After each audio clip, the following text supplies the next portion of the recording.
pleasure to welcome back Swami Nishpapananda, and I think many of you are familiar with him. He is in St. Louis. His guru is Swami Satprakashananda, who was the previous head of St. Louis Ashrama. And the speciality, as we all may remember, is that Swami Satprakashananda saw Swami Vivekananda with his own eyes and was touched by Swami Vivekananda.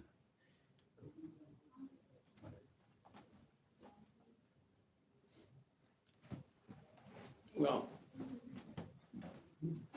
good evening. It's nice to be back. And thank you, Ari, for mentioning Swami Satprakashananda. His influence on me can't be measured.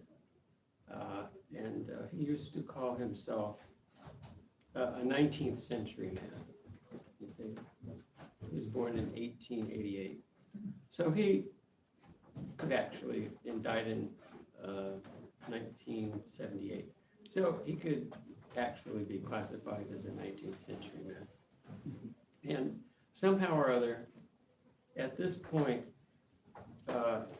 in my life, I can understand that, because I often tell people that I'm a refugee from the previous century. I'm a misplaced person. I don't belong here.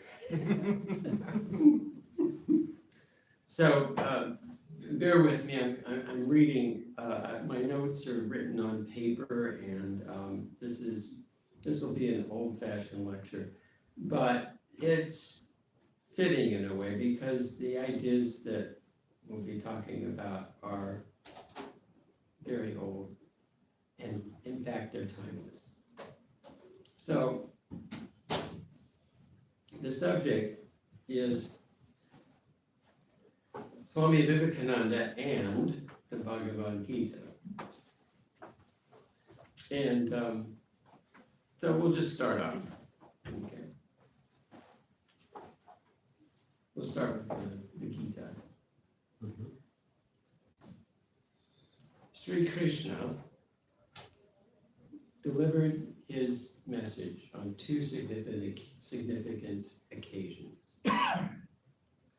The first, on the eve of the outbreak of civil war on the plains of Kurukshetra, and the second, just before Sri Krishna's departure from the world in a sacred, secluded place near the seacoast north of Mumbai.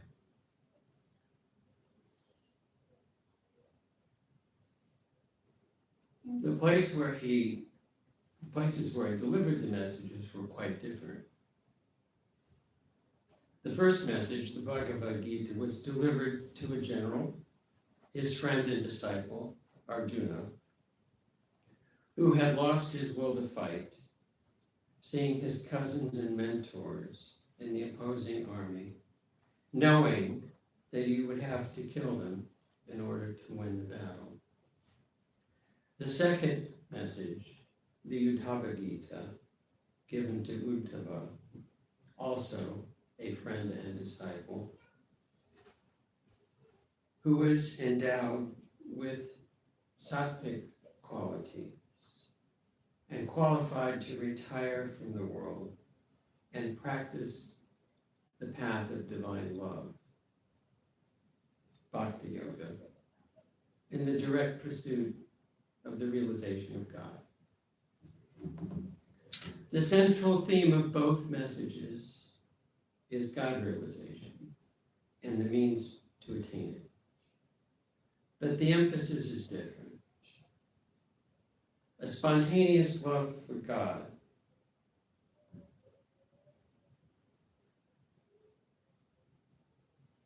in Uddhava makes him qualified to practice bhakti yoga and to retire from the world in order to practice it. He has attained that rare, not commodity, the rare treasure of spontaneous devotion to the Lord rather than spontaneous devotion to the world. So the message and the emphasis is different according to the friend and disciple that was receiving it.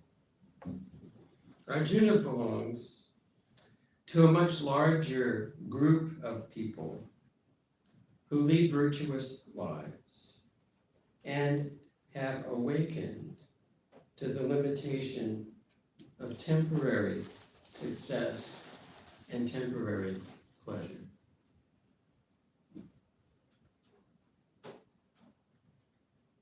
Their sight is turned towards the eternal, but they don't yet have spontaneous love for God or for the highest truth. And their path is the path of work, karma yoga, work without attachment. And that path is practiced in order to purify the mind. Mind and heart mean the same thing. And qualify the aspirant for the direct approach to God through either bhakti yoga or jnana yoga, the path of knowledge. Specifically in the Bhagavad Gita, Sri Krishna's task is to get Arjuna Yadava off his duff and back on his feet and in battle, and fight the battle as a karma yogi.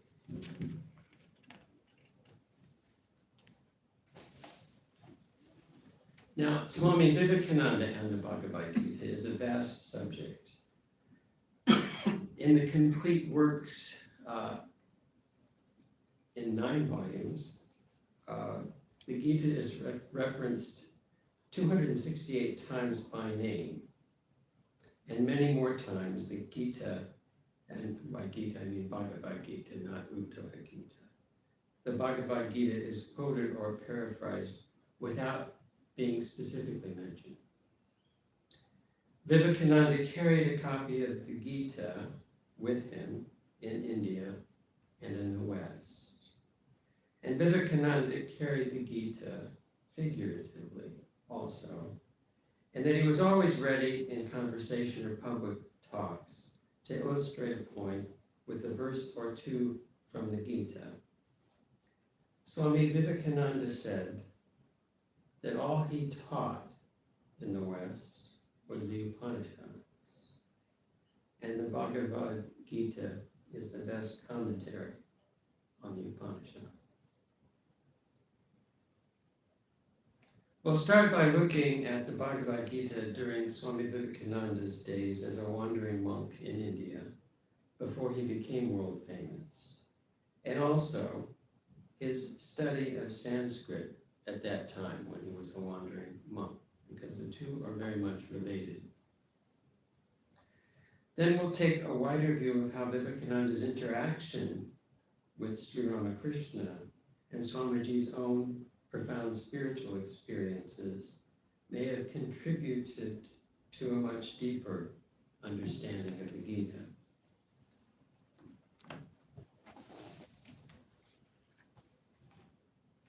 Pen picture of Narendranath as a wandering monk, an anonymous wandering monk before he became Swami Vivekananda.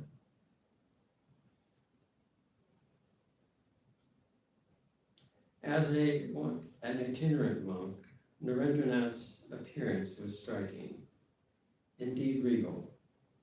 His body and bodily movements were instinct with grace. His luminous eyes and imperious personality, together with a suggestion of greatness that there was about him, made him conspicuous by sight wherever he went. Staff and monk's water pot in hand, a copy of the Gita and the imitation of Christ in his bundle. Ogre robed, he journeyed in silence, joyful at heart. Swamiji was probably the only sannyasin in India in the late 1880s carrying those two books with him as an itinerant monk, which is quite a commitment.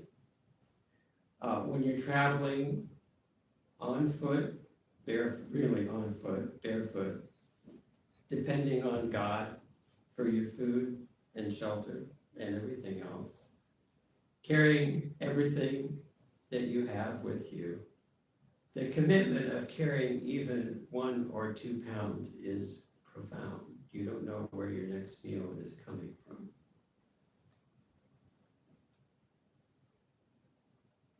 He cared for Thomas à Kempis more than any other Christian writer and had translated a part of the Imitation of Christ into Bengali and written an introduction to it before he became a monk. Thomas à Kempis was a 15th century Benedictine monk, I think, and his book emphasizes the inner life and withdrawal from the world. And the Imitation of Christ means Christ is our spiritual ideal, and we should mold our lives in that pattern.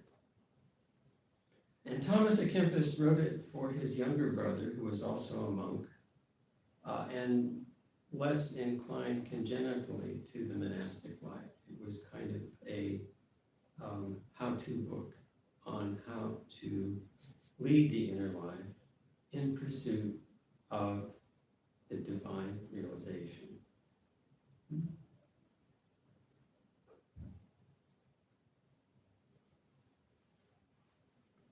Other than the Bible, the Imitation of Christ is probably the most widely read Christian book.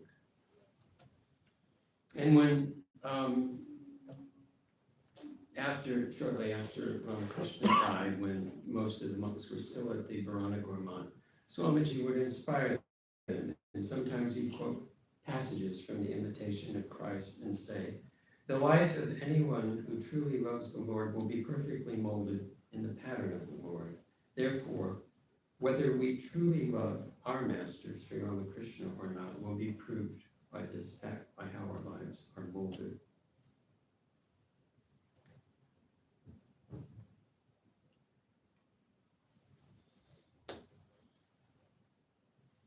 Both Christ and Sri Krishna spoke of themselves at times as God.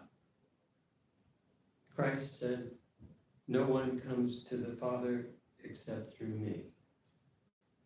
I and my Father are one." Sri Krishna says, "Whatever religious path a person follows, it leads to me." When they used the pronoun I, it referred not to the body, not to the limited consciousness of the ego associated with the body and mind, but to the infinite, the all-pervading spirit, the undivided consciousness and bliss. So, really, when Christ said I, when Sri Krishna said I, it was the same I. There's only one infinite. And those statements are not contradictory, but complementary. Swamiji knew this. He understood Ramakrishna's experience of the harmony of religions at the level of the deepest realization of the divine. And he carried those books with him. Those were the books he chose. They were worth their weight, literally. In a talk that he gave in Madras called The Sages of India, Vivekananda said, he quoted Sri Krishna saying, "Wherever an extraordinary spiritual power is manifested in a person, know that I am there. It is from me, meaning Sri Krishna, that manifestation comes. End quote. Swamiji's comment is, this verse leaves the door open for the Hindu to worship the incarnations of all the countries of the world. The Hindu can worship any sage and any saint from any country whatsoever. This is Swamiji's own understanding from his own experience, deeply influenced by the life and teachings and the profound blessings that he received from his master.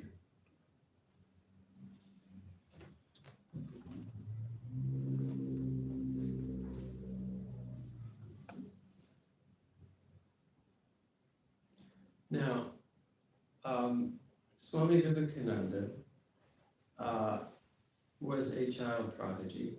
He mastered whatever he put his mind on it, in whatever field he was interested in.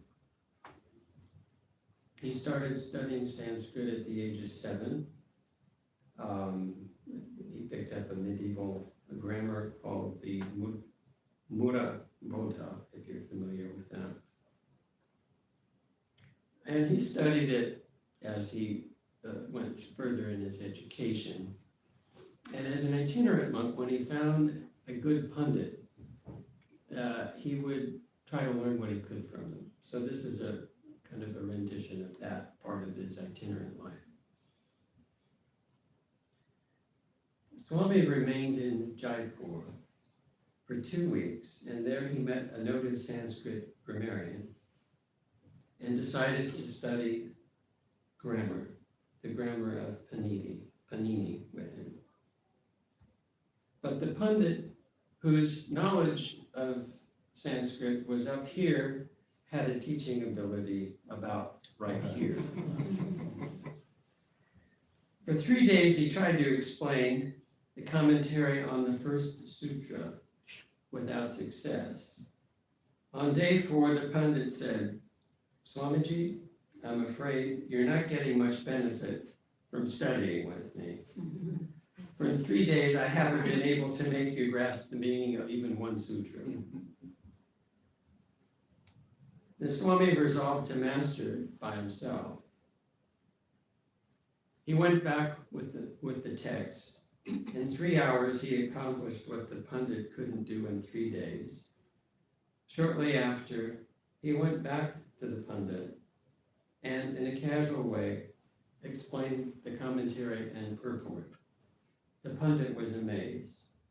After this, the Swami proceeded to master sutra after sutra and chapter after chapter.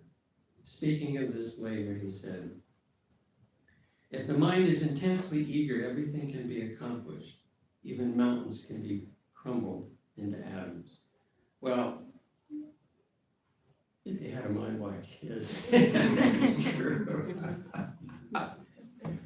But I think it's also true that he's saying we don't really fully utilize the potential that we have. That we don't know what potential we have until we really exert and focus all our energy to manifest. So in Rajasthan, he was staying with the Maharaj of Khetri in his palace, and he got to know Pandit Narayan Das, who was the foremost grammarian in Rajputana at the time, and fortunately a better teacher than the Pandit in Jaipur. At the end of the first day, the Pandit remarked, it's not often that one meets a student like you, Swami. On one day, and good teachers will do this, the Pandit questioned the Swami in a very long lesson that was given the previous day. And to his surprise, the monk repeated it verbatim, adding his own commentary.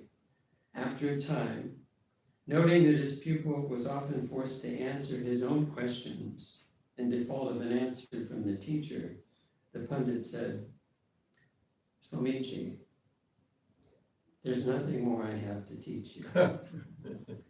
I've taught you all that I know, and you've absorbed every bit of it.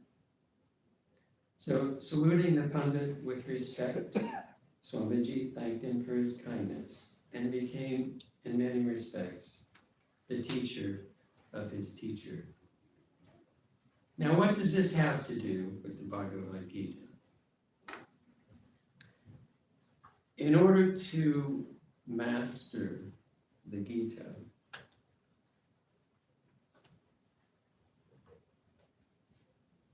and the other scriptures that are originally written in Sanskrit, one has to know the language, one has to know the culture, one has to know the philology, the etymology, all these things in order to really understand it from an intellectual point of view. Swamiji already had the spiritual understanding, but he was acquiring this very technical understanding at the same time as he wandered India. And this stood him in good stead. He refused help from the Maharaja Khetri to attend the Parliament of Religions, and it was in Madras that he was discovered. And I want to quote from an article in the Vedanta Keshri from 1940. It was the message of Swami Vivekananda that was given by a prominent gentleman, A. Ramaswamy Mudar, who was 6 years old in Madras when Swamiji came in 1893, and his talk was given at the New Delhi Center in 1940. So he was a mature man. He became the Prime Minister of the state of Mysore. He was representative from India to the United Nations, quite a prominent man. He says, "We in Madras," which means Chennai, feel proud that it was left to us to discover the greatness of Swami Vivekananda when, as a nameless individual wearing the ochre robe, he came to Madras with the burning desire to somehow or other attend the meeting of the Parliament Religions in Chicago. Soon after I began to study in college, there were friends and elders of mine who used to tell us stories of the days in 1893 when Narendra Datta often sat in the houses of Madras to discuss with the most learned pundits in Sanskrit, and some of those pundits in Sanskrit were very learned indeed. And Sanskrit may have been the only language in which they could converse. To discuss with the learned pundits the great truths of our religious teaching. The exposition, the dialectic skill he showed, and the masterly way in which he analyzed what even to those deeply educated, learned pundits were unfathomable depths of Sanskrit literature and law, attracted attention from all. It was an evening function well worthy of the sight of the gods, to see these great professors of colleges and the learned sitting around him and trying dialectic debates with him on the meaning which should be given to this or that particular shloka of Patanjali or the Bhagavad Gita. His worth was tested, and he became famous, and he had all the help that was needed to send him to Chicago. This was not Bengal sending its favorite son. This was the most conservative part of India sending a Bengali to represent them at the Parliament of Religions. It was India sending its favorite son.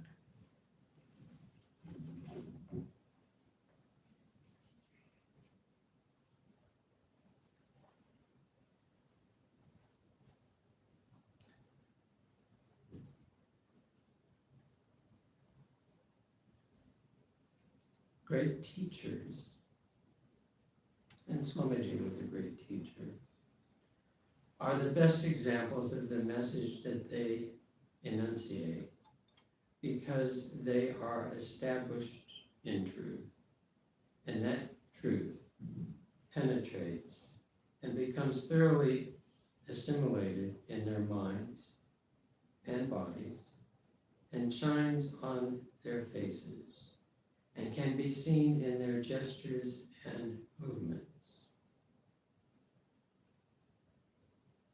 Arjuna asks in the second chapter, how does a man of steady wisdom walk? How does he talk? All these specific things. And if you'll notice, Krishna never answers that question. You can't answer it in words. You listen to the monks of our order that were touched by the direct disciples, and they'll tell you, it wasn't his intellectual brilliance that drew me to him. It was the look in his eyes. It was his gesture, the way he moved his head, the majesty. This is Swami Lokeshwarananda's reminiscence of Swami Shivananda. It's on our website. It came in 1989. It's this assimilated spirituality that shines through every little thing about that person. It's in a good picture of a realized soul, you can feel it. It's not a picture of an ordinary person. It shines through their face and their eyes especially. But when they move, it's implicit in there. Swami Vivekananda talks about his first glimpse of Swami Brahmananda and some other direct disciples from about 100 meters. They were walking on the Ganges. And he'd never seen any people walk like this. Especially Swami Brahmananda, his feet touched in it and seemed to touch and at the same time not touch the ground.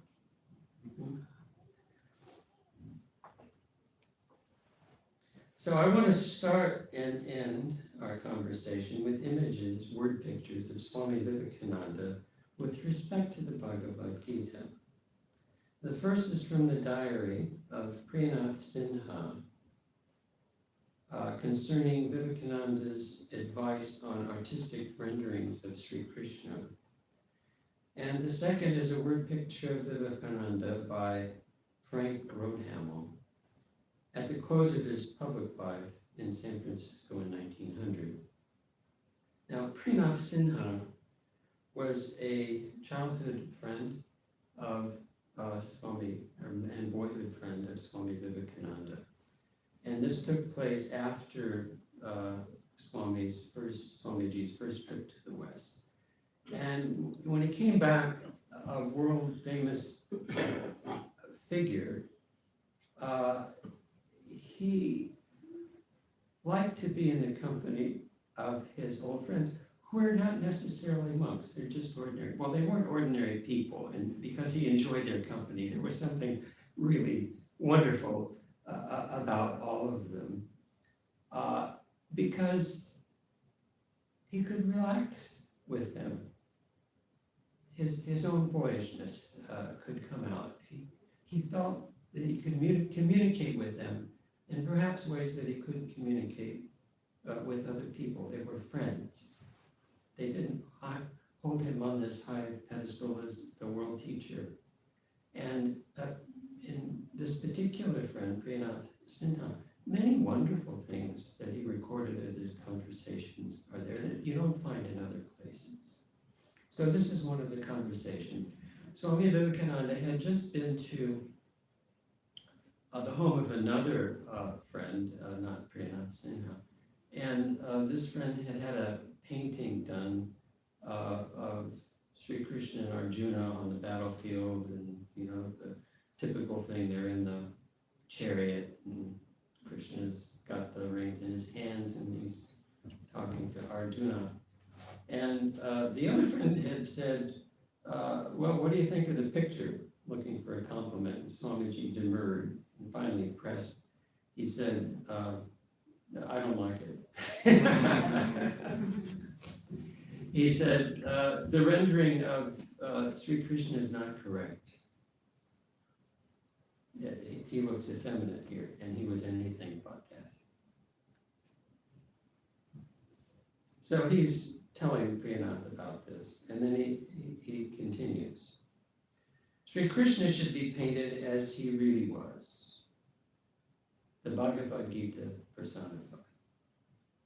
And the central idea of the Gita should radiate from his whole form, as he was teaching the path of Dharma to Arjuna, who had been overcome by infatuation and cowardice.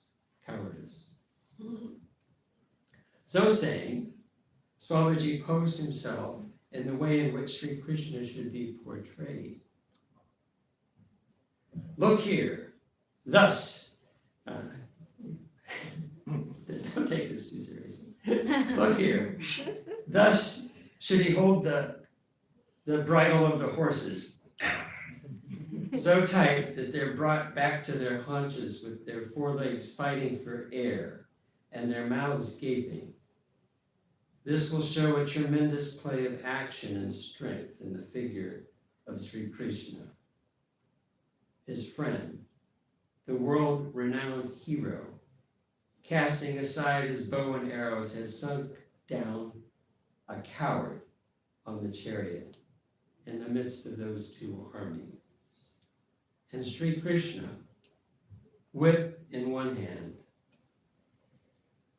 and tightening the reins with the other, turns towards Arjuna with his childlike face beaming with unworldly love and sympathy, and a calm, serene look, and is thus delivering the message of the Gita to his beloved comrade.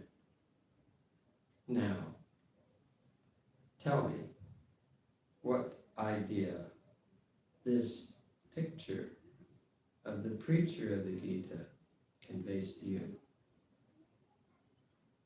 Priyanath. It conveys activity combined with firmness and serenity.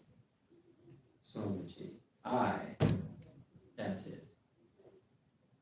Intense action in the whole body, and withal a face expressing the profound calmness and serenity of the infinite blue sky. This is the central idea of the Gita. To be calm and steadfast in all circumstances, with one's body, mind, and soul centered at his, meaning the Lord's hallowed feet. And then he quotes a verse from the Gita, chapter 4, verse 18, which is enigmatic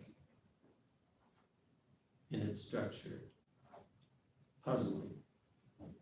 It's usually translated like this: he who sees inaction in action, and action in inaction is wise, is a yogi, and has performed all action. Now, what the heck is he talking about? Swamiji quotes it like this: he, I'm pointing to something here, which I will find. Oh well, not a perfect world. Swamiji translates it for Priyanath Sinha like this: he who even while engaged in action can keep his mind calm, and in whom, even when not doing outward action, flows the current of activity in the form of contemplation of Brahman, is wise among men. He is indeed the yogi. He is indeed the perfect worker. There's nothing enigmatic about that verse when Swamiji translates it. He's giving the verse and the commentary in the same sentence. And it's masterly. Now why can't I find, oh, I know what happened. Yeah, okay, hold on. You know, I did tell you I was in the wrong century.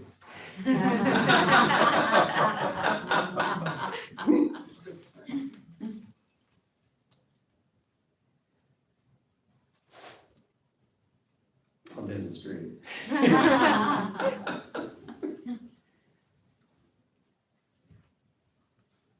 So Swamiji knew Sanskrit and the commentaries and philology and etymology, but his understanding was informed by his own experiences of God and his association, his deep association, and the abiding love which Sri Ramakrishna had for him. Swamiji, through the words of Sri Krishna in his message, was reading the person speaking the words. And now, let me illustrate that. Toward the end of his life, Swami Brahmananda knew that he was detaching from the world.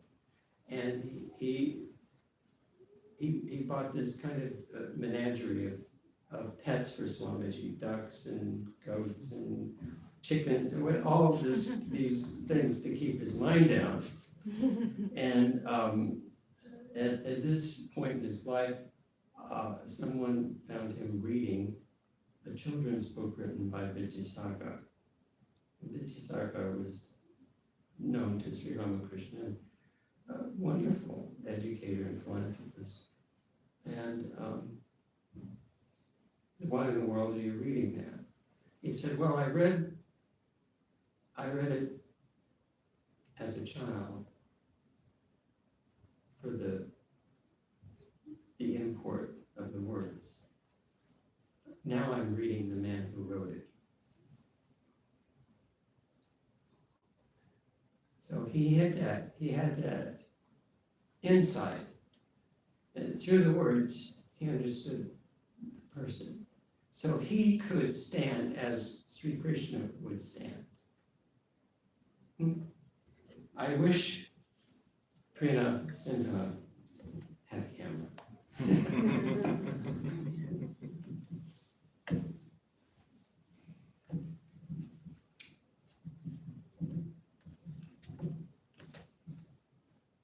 Now, while there are many references to the Gita scattered through the complete works, one finds surprisingly few talks devoted exclusively to it. Swamiji held a number of Gita classes at the Math in India, but the only published record of such classes is one held in 1897 when the Math was still located at Alambazar. A summary of that class was entered into the monastic diary and subsequently translated into English and under the title Thoughts on the Gita. In addition to this, one finds in volume 5 the translated notes of a talk on the Gita, Work Without Motive, that was delivered in 1898 at a meeting of the Ramakrishna Mission, probably at Balaram Bose's house. A portion of the talk the Sages of India delivered in Madras in 1897 also is directly related to the Bhagavad Gita.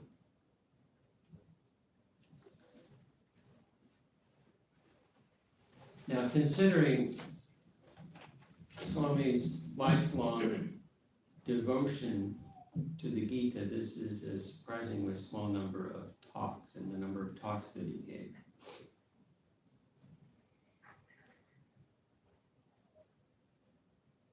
So we'll go to that talk that he gave to the young monastics in training at Bellarmont.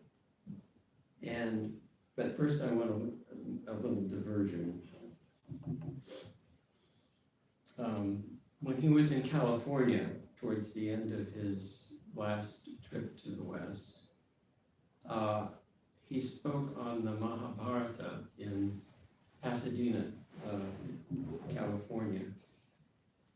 And he told the Americans there, if you only knew how much the Gita has influenced your own country, if you want to know the source of Emerson's inspiration, it is this book, the Gita.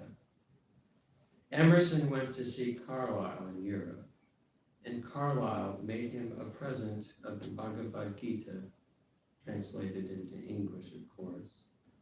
And that little book is responsible for the transcendental movement in America. All the broad liberal movements in America, and he's speaking of this time, 1900, in one way or another are indebted to that transcendentalist movement.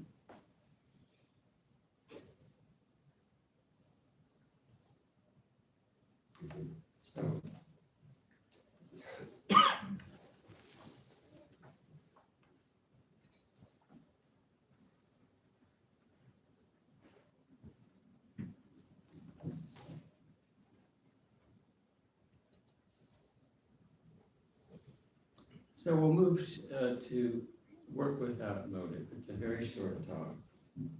And Swami Vivekananda says, at the time of the Gita,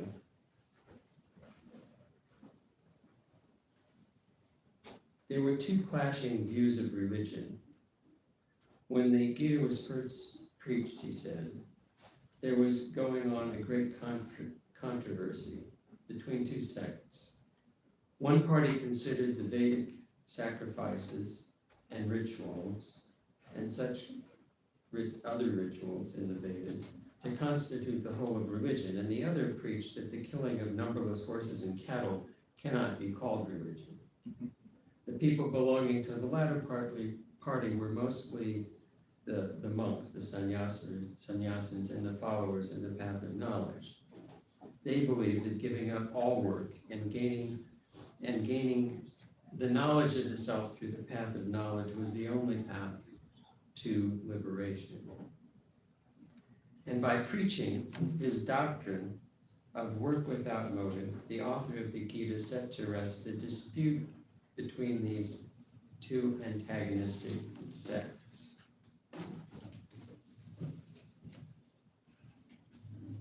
So, work without motive, he gets into it. What does it mean to work without motive? Many understand work without motive in the sense that one is to work in such a way that neither pleasure nor pain touches the mind.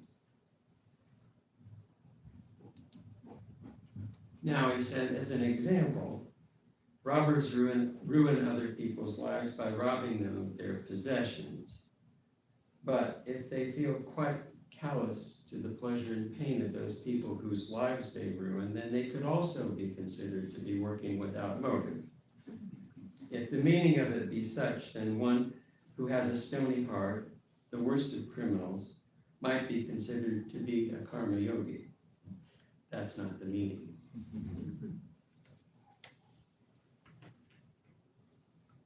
The Gita teaches we should work through yoga. And here he says yoga means concentration. That's a very simple concept. In such concentration in action, there should be no consciousness of the lower ego. You forget yourself. The consciousness that I'm doing this or that is not present when one works through yoga, when one works through that deep concentration. The Western people don't understand this. They say that if there be no consciousness of the ego, if this ego is gone, how can a person work? But when one works with concentration, that losing oneself, losing all consciousness of oneself in that work that is done will be infinitely better. And this everyone has experienced in their own life. If the painter losing the consciousness of the ego becomes completely immersed in the painting, she will be able to produce masterpieces. The good cook concentrates her whole self on the food she handles, losing all other consciousness for the time being. And how do we feel when we work with such concentration that we forget who we are and what our troubles are and all the things that are coming and all our, the worries that we have that are associated with? We feel great. That concentration brings bliss. See, Sat Chit Ananda, consciousness, bliss, they go together. But the ordinary person is only able to do perfectly a single work in this way, to which they have become expert. The Gita teaches that all work should be done thus. That person is one with the Lord through yoga, who performs all work by becoming immersed in concentration and does not seek any personal benefit. Now he's adding on here, and does not seek any personal benefit. Now Swamiji at some point, I remember this because it's such an unusual statement, said, "Even the mistakes I made were done for the welfare of others." His motivation is unselfish. That's a pretty high bar. And Swami Brahmananda said, unselfish action begins after Nirvikalpa Samadhi. So this is not of not much practical import to the rest of us. It's good for the disciples of Ramakrishna. So how do you reconcile this? So Swamiji goes on. Those who work thus never do anything for themselves. Then he says, like smoke around fire, some evil always clings to work. We should engage in those works that bring the largest amount of good and the least amount of evil. Arjuna killed Bhishma and Drona. If he had not done this, Duryodhana could not have been conquered. The force of evil would have triumphed, and thus a calamity would have fallen on the country. The government of the country would have been usurped by proud, unrighteous kings, to the great misfortune of the populace. Similarly, Sri Krishna killed Kamsa and others who were tyrants, but not a single one of those deeds was done for himself. Every one of them were for the good of the many. We're reading the Bhagavad Gita by candlelight, but numbers of insects are being burnt to death. Thus it is that some evil always clings to work. Those who work without any consciousness of the lower self are not affected by that evil, for they work for the good of others. Though to work without selfish motive, to work unattached, brings the highest bliss and freedom. This secret of karma yoga is taught by the Lord Krishna in the Gita, to work without selfish motive, to work unattached. And Swamiji goes on in a lecture called Non-Attachment is Complete Self-Abnegation in his work, Karma Yoga.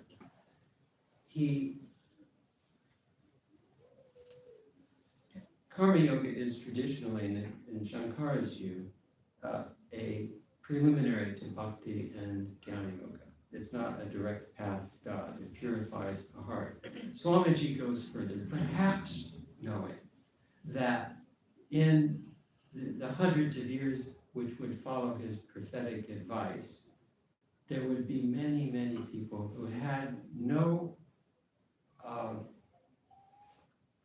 inclination towards, who had no metaphysical, couldn't accept metaphysical presuppositions, either the personal God or the impersonal God, the God with qualities or God beyond qualities.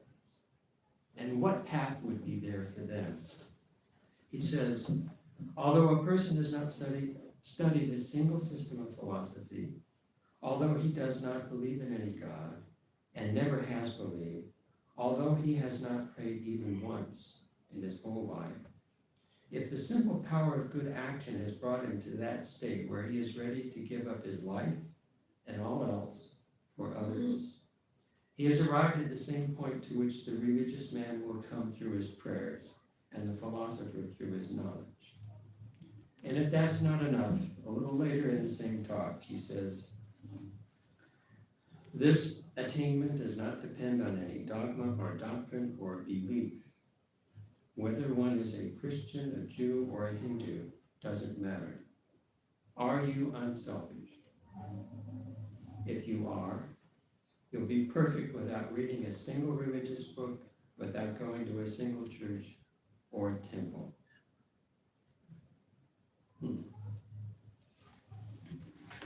He didn't mess around.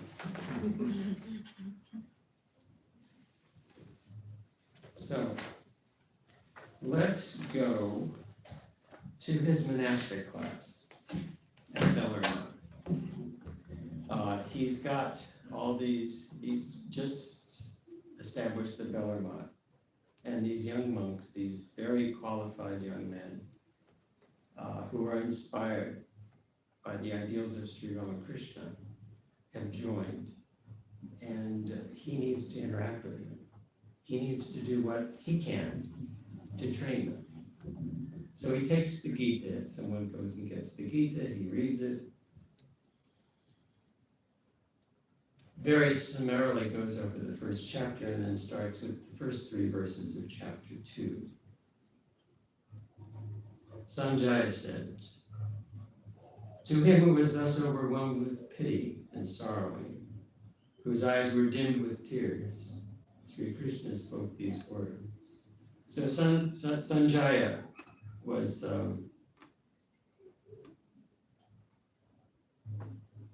clairvoyant. He could see and hear at a distance. He had this ability to do that without the help of FaceTime. This was a preview of things to come. So Sanjaya said, speaking to the blind king,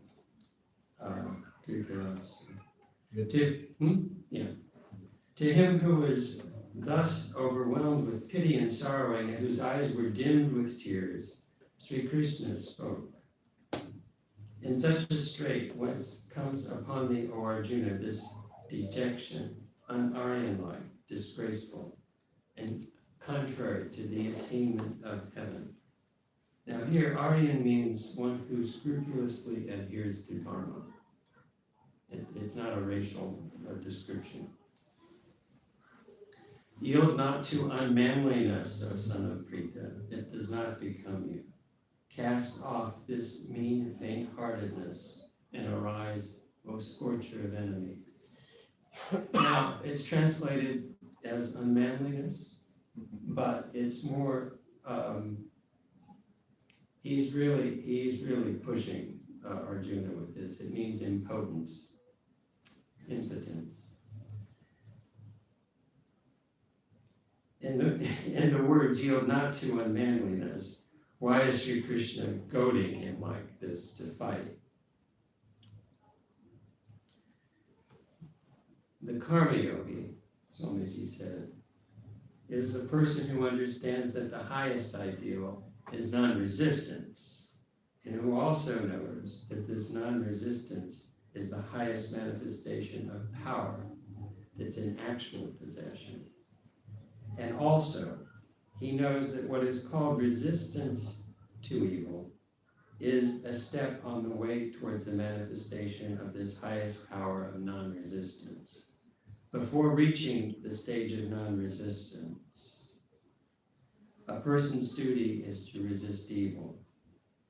Let him work, let him fight, let him strike from the shoulder. Then only, when he has gained the power to resist, will non-resistance have meaning? Will it be a virtue? So,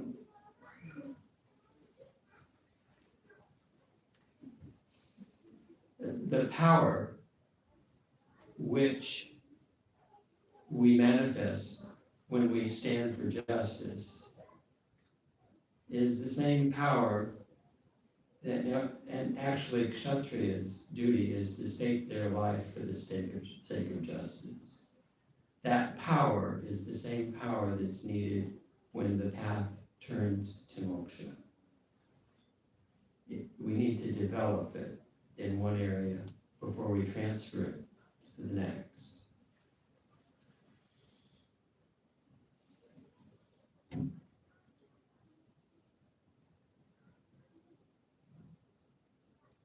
So he's talking to his men here. He's talking to the boys that will become the sannyasins that spread the message of Sri Ramakrishna all over India and all over the world. Yield not to unmanliness, O son of Prita. There is in the world neither sin nor misery, nor disease, nor grief. If there is anything in this world which can be called sin, it is this fear. Know that any work that brings out the latent power in you is virtue, and that work which makes your body and mind weak is sin. Shake off that weakness, this faint-heartedness. You're a hero, a vira. This is unbecoming of you. And Swamiji says to his boys, if you, my sons, can proclaim this message to the world, then all this disease, grief, sin, and sorrow will vanish from the face of the earth in 3 days. All these ideas of weakness will be nowhere. Now, it is everywhere. The current of the vibration of fear. Reverse the current. Bring in the opposite vibration, and behold the magic transformation. Now he's talking about the Atman. Thou art omnipotent. Go into the mouth of the cannon, and fear not. Hate not the most abject sinner. Look not upon his exterior. Turn thy gaze inward, where resides the Paramatma. Proclaim to the whole world with trumpet voice, there is no sin in thee. There is no misery in thee. Thou art the reservoir of omnipotent power. Arise, awake, and manifest the divinity within. If one reads this shloka, that's the 3rd verse of the 2nd chapter, one gets all the merits of reading the entire Gita, for in this one shloka lies embedded the whole message of the Gita. Now, I heard this on several occasions from Swami Satprakashananda. I don't know, I haven't found it in the literature, but it's probably there. The young monk who later became Swami Atmananda was present at this Gita class. And Swami finished the class and looked at this young man and said, your Gita study is over. Oh. Swami Atmananda. Swamiji said that to him. Now, what does this mean? You see, the scripture, any scripture, is an attempt to convey in words what cannot be conveyed in words. It's our best effort. But in order to understand the meaning, the mind has to become pure and subtle, such that the suggestion that's there in the words gives this kind of inspirational spark, and you get the meaning, which is beyond the words. That had happened. Swami, the young man who became Swami Atmananda, got it. Swamiji saw it, and he said, your Gita study is over.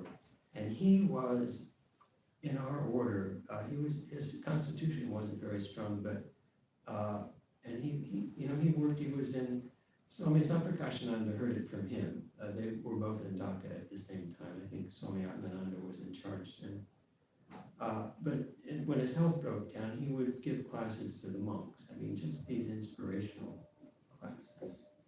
So I want to stop here and go on to the last word picture of Swamiji. His last class in San Francisco was taken down in shorthand, I think, by Ida Ansel, who was just learning shorthand and wasn't intended for publication. And she didn't get the whole lecture, you know.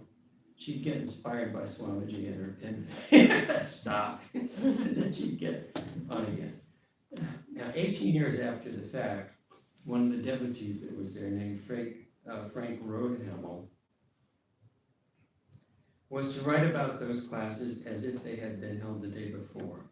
Quote, Swamiji stood before us arrayed in his ochre robes, reading from the original Sanskrit, translating and expounding.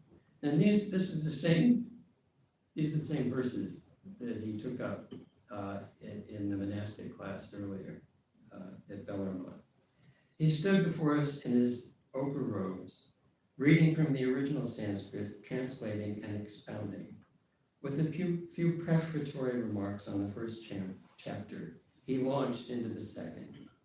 The great point he brought out was the attitude of mind one should assume in meeting the real problems of life. The greatest obstacle to the right attitude of mind, he said, was fear of the difficult. He said, be brave, be strong, be fearless. Once you have taken up the spiritual life, fight as long as there is life in you. Even though you know you are going to be killed, fight until you are killed. Don't die of fright, die fighting. Don't go down till you're not down.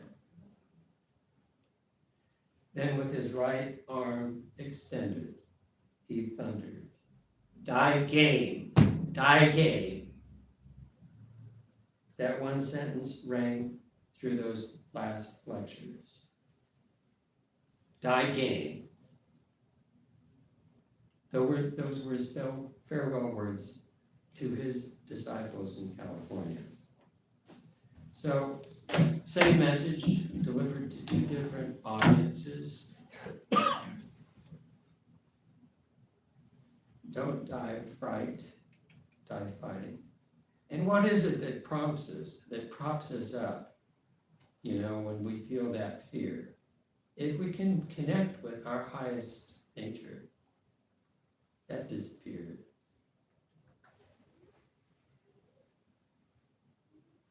He's taking the Advaita, that knowledge of oneness, the omnipotence of the Spirit, out of the cloisters and casting it broad everywhere. It's the strongest medicine. It's what the world needs. And to give that message, to take the highest philosophy, the subtlest truth, and put it into the language that a child can understand, he said, was his greatest task. Anyway, that's our talk today.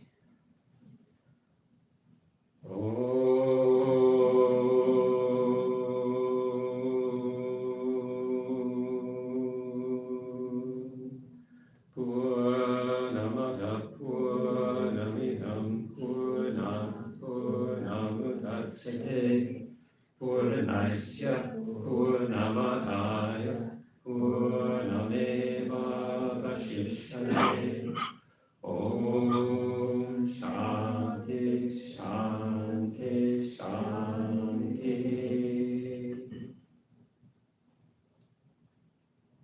This ever-changing, interdependent universe of things and beings is infinite. That self-existent, changeless reality is infinite. This ever-changing universe having come from that unchanging spiritual reality, that reality remains unchanged, complete, perfect, infinite, peace, peace, peace, yeah.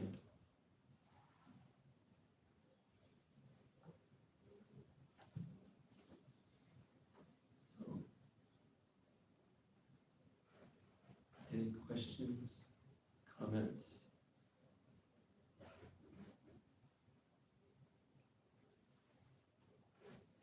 So Swamiji, if you could repeat that 418th, like fourth chapter, the 18th verse, right? The action and inaction, inaction and action. Oh, yeah, what are you, how are you, Yeah. yeah, hold on here. Find it. Here's my-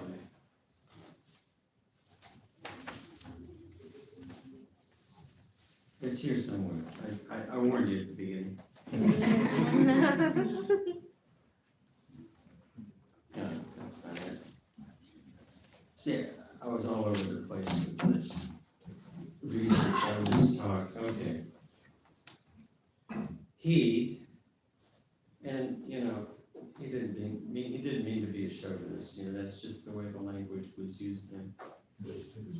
He who even while engaged in action can keep the mind calm, and in whom, even when not doing outward action, flows the current of activity in the form of contemplation of Brahman, is wise among men.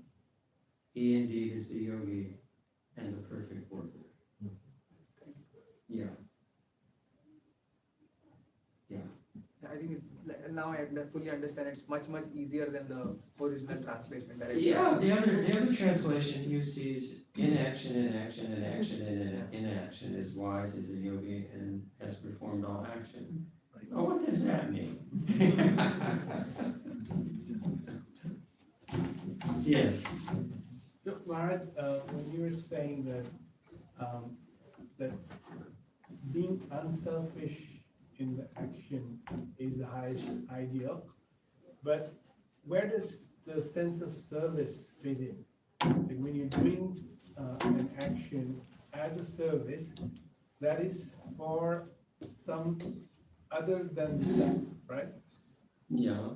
So how do you do an action without being aware of the self, but at the same time in service of another self? Is that, first of all, the right way to look at it, or is that not even true? Yeah, you can get caught up in the words. What motivates unselfish action is your heart expands. Someone's suffering. What can I do to alleviate it? How can I help? You see? And that feeling that develops for others comes directly from the Atman. But we may not know it. The karma yogi that Swami Vivekananda describes, who doesn't read a single book, doesn't go to temples, doesn't have any metaphysical presuppositions, the unselfishness comes from the Atman, whether they realize it or not. And in that same lecture, he drops this bombshell, three words in English: unselfishness is God.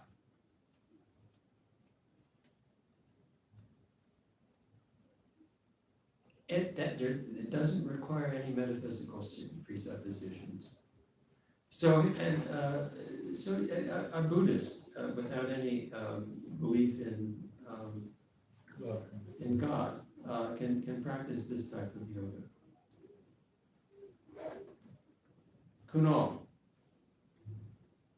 I had a question before.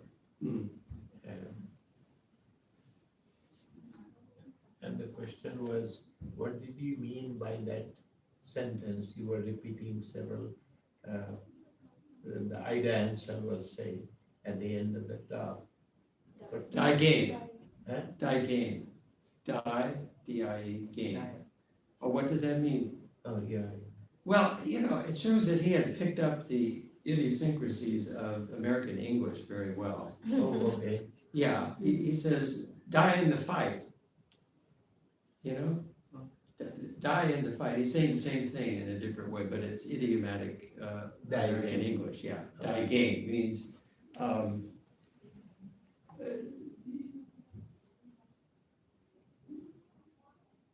Fighting. yeah, die fighting. Yeah, it means die fighting. And don't lose track of why you started. Keep your focus. Yeah, he's just saying it in a different way. Mhm. But he's saying it so that the Americans will understand it. Yeah. I mean, he's in the same way that he was speaking with the pundits in Sanskrit and opening their minds and hearts to a larger understanding of Hinduism, because he had mastered the sacred language, with effort over time. He's speaking to the Americans in their language. Yes. Yeah.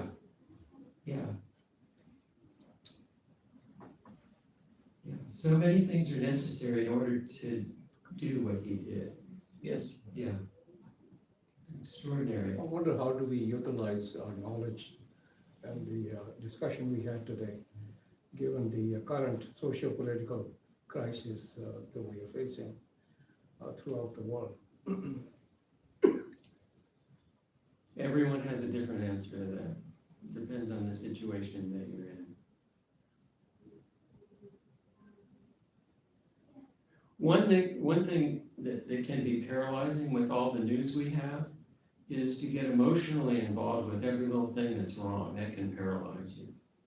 It's better to save your energy to the things that present themselves to you directly, that come into your path, and deal with those. You save your energy for what actually is your swadharma.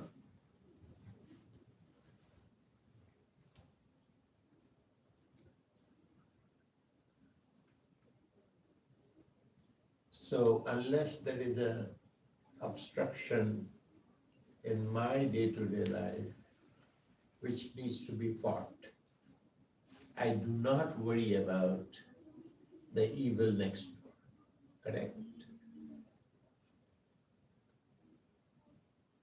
You can be aware of it without losing a lot of energy. Yeah, Over it, okay. yeah. Don't be emotionally attached to it. Yeah, and don't drain yourself. Right.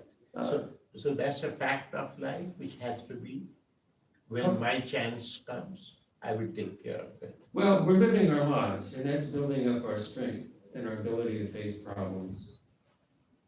And, if one of these issues comes in front of us, or if the course of our life, like Arjuna's life, leads him into battle against the unrighteousness, basically, Yes, then that's the way it works. and Krishna is advising that you do your duty, but don't get attached. Yeah, That means if applied to what this gentleman's question was, is that if we get attached, we lose energy and everything. yeah. Just do it. If it has to be done, do it, just like that. Yeah. Thank you. Thank you very, very Yeah, much. the buddhi, when the mind becomes simple, calm, pure, the buddhi, the determinative faculty of the mind,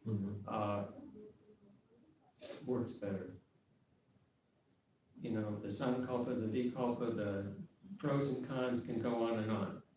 And it's the buddhi which comes in and makes a decision. When the mind becomes simple and pure and calm, the buddhi is such that when that decision is reached, it's very clear. And with that decision, the will is brought into play, and you execute. Thank you so much, Ram. So, I mean, the secret of life is to realize